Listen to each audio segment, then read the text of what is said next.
화면 왼쪽이 국회 측, 오른쪽이 윤 대통령 측입니다. 네, 이렇게 재판관들이 앉아 있고요. 그리고 양쪽으로 양측이 앉아 있는데 정청래 법사위원장, 윤 대통령 이렇게 서로 대면한 그런 상황도 상당히 특징적이라고 할 수 있습니다. 그리고 윤 대통령에게 발언권을 부여하니까 윤 대통령이 양해해 주시면 제가 일어나서 할까요? 라고 대묻다가 양해해 주시면 그냥 마이크가 있으니까 앉아서 할게요 라면서 자리에 있는 마이크에 대고 앉은 상태로 발언했고요.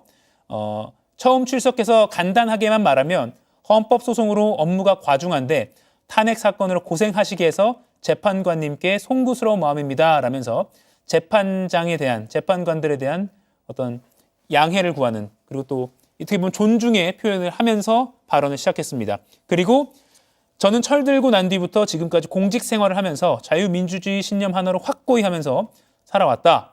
헌재도 헌법 수호를 위해서 존재하는 만큼 재판관님께서 잘 살펴주시기를 바란다. 필요한 상황이 있으면 말하거나 질문이 있으면 말씀드리겠다. 감사하다. 이렇게 말을 했고요. 문영배 재판장이 말 잘 들었다. 감사하다라고 다시 답변을 했다고 합니다.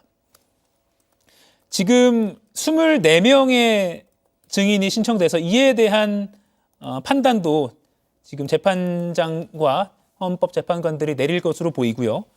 박병현 기자, 지금 계속해서 소식들이 좀 들어오고 있는데 증거나 또 증인에 관련해서 좀 정리가 되고 있는 게 있습니까?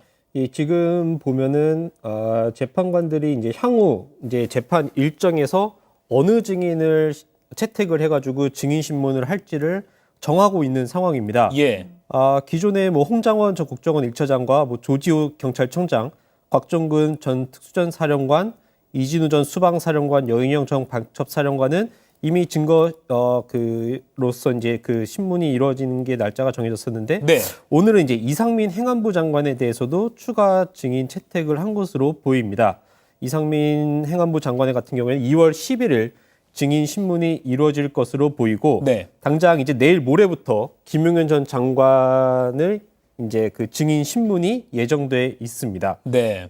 이렇게 되면 지금 헌재가 지금 8차 변론까지 정해놓은 상황인데, 많게는 하루에 3명까지 증인 신문을 할 것으로 보입니다. 예. 이렇게 되면 헌재 입장에서도 상당히 빠르게 그 탄핵 심판을 진행하려는 의지를 보였다라고 볼 수도 있을 것 같습니다. 네. 이게 사실은 증인이 하루 한 기일에 3명이라는 거는 결코 적은 게 아니잖아요. 굉장히 시간도 오래 걸리지 않습니까? 네, 그렇습니다. 물론 증인에 따라서 중요 증인의 경우에는 정말 6시간 이상 증인 신문에 소요되는 경우도 있는데요. 예. 증인에 따라서, 증인의 가치에 따라서 사실은 그 신문 시간은 변동될 수 있습니다. 네.